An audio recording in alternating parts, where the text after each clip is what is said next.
दिल्ली की सत्ता में 27 साल बाद हो सकती है बीजेपी की वापसी। 11 एग्जिट पोल में 8 पर बीजेपी को बढ़त, सिर्फ 3 में आपको दिखाया गया आगे। सभी एग्जिट पोल्स के औसत के मुताबिक बीजेपी बहुमत के आंकड़े को करेगी पार। बीजेपी को 69 और आम आदमी पार्टी को 30 सीट मिलने का अनुमान। दिल्ली में मेट्राइज एग्जिट पोल ने बीजेपी को 35 से 40 सीटें दी, आपको 32 से 37 सीटें मिलने का जताया अनुमान। चाणक्य स्ट्रेटेजीज के एग्जिट पोल में बीजेपी को क्लियर बढ़त, बीजेपी को 39 से 44 सीट मिलने की संभावना। आम आदमी पार्टी को 25 से 28 सीट, जबकि कांग्रेस को 2 से 3 सीट मिलने का अनुमान। जेवीसी के एग्जिट पोल में बीजेपी को 44 से 45 सीटें, वहीं आपके खाते में सिर्फ 22 से 31 सीट। पीपल्स पल्स के एग्जिट पोल में भी बीजेपी को भारी बढ़त, बीजेपी को 51 से 60 सीट, जबकि आपको 10 से 19 सीटें आ सकती हैं। दिल्ली चुनाव पर आए एग्जिट पोल पर गदगद बीजेपी। प्रवेश वर्मा बोले 8 फरवरी को दिल्ली में कमल खिलेगा। बीजेपी सांसद मनोज तिवारी बोले दिल्ली में प्रचंड बहुमत से बन रही बीजेपी सरकार, जनता के भरोसे में को उन्होंने आभार जताया। बीजेपी उम्मीदवार रमेश बिधूड़ी ने भी दिल्ली में बीजेपी सरकार बनने का किया दावा, कहा बीजेपी 50 सीटों का आंकड़ा पार करेगी।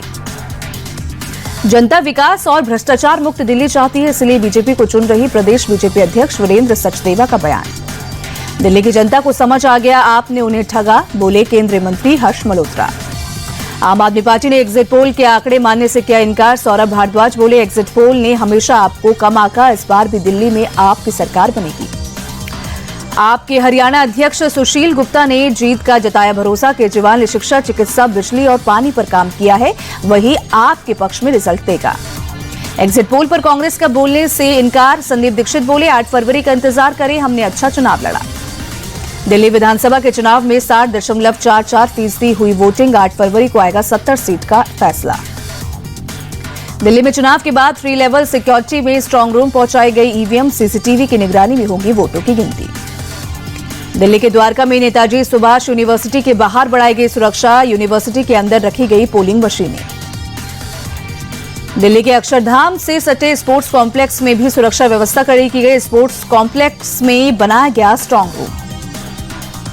दिल्ली में सीएए के तहत नागरिकता पाए पाकिस्तानी शरणार्थियों ने पहली बार डाला वोट, सबने मताधिकार मिलने पर जताई खुशी।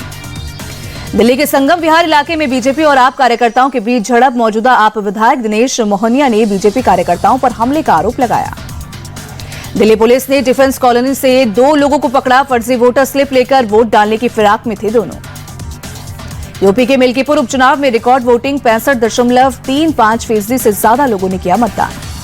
मिल्कीपुर उपचुनाव पर सपा का आरोप, बुर्का हटाकर हुई मुस्लिम महिला वोटर्स की जांच। बीजेपी बोली हार की हताशा में झूठ फैला रही सपा। सीएम नीतीश कुमार के गढ़ नालंदा में आरजेडी प्रमुख लालू प्रसाद यादव का ऐलान, तेजस्वी यादव को बनाएंगे बिहार का मुख्यमंत्री। जम्मू कश्मीर के कुलगाम में लोगों ने आतंकवादी हमले के खिलाफ निकाला कैंडल मार्च। हमले में पूर्व सैनिक मंजूर अहमद वागे की मृत्यु हो गई, उनकी पत्नी और बेटी घायल हुए। सूरत में मैनहोल में गिरे 2 साल के बच्चे की तलाश जारी। बचाव अभियान में 60 से 70 कर्मचारियों को लगाया गया। सैफ अली खान पर हमले के आरोपी शरीफुल इस्लाम शहजाद की पहचान परेड। आर्थर रोड जेल पहुंचे सैफ के घरेलू नौकर और स्टाफ नर्स। दिल्ली एयरपोर्ट पर करीब 8 करोड़ के गोल्ड के साथ 2 लोग हिरासत में। कश्मीर से दिल्ली पहुंचे दोनों लोगों को कस्टम ने पकड़ा। मुंबई से सटे पालघर में शिकारियों के ग्रुप ने शिकार समझकर अपने ही साथी पर चला दी गोली, एक की मौत। मामला सामने आने पर पुलिस ने दर्ज की एफआईआर। अमृतसर से अहमदाबाद एयरपोर्ट पहुंचे अमेरिका से निकाले गए भारतीय प्रवासी। अमेरिकी वायुसेना के विमान ने सभी को कल अमृतसर में उतारा था। प्रयागराज महाकुंभ का 25वां दिन आज त्रिवेणी संगम पर स्नान करने के लिए लगी भक्तों की लंबी कतार। महाकुंभ को शमशान बताने वाले सपा के पूर्व विधायक सुल्तान बेग पर केस दर्ज। सीएम योगी के खिलाफ भी दिए थे आपत्तिजनक बयान। बेटा और अनुष्का शंकर ने दान किए यांत्रिक हाथी। केरल में त्रिशूर के श्री कृष्ण स्वामी मंदिर को दिया दान। मंदिर में असली हाथियों को नहीं रखने का बनाया है नियम। ओडिशा के पुरी में शीतलहर का कहर जारी, शहर के कई हिस्सों में छाई धुंध की परत।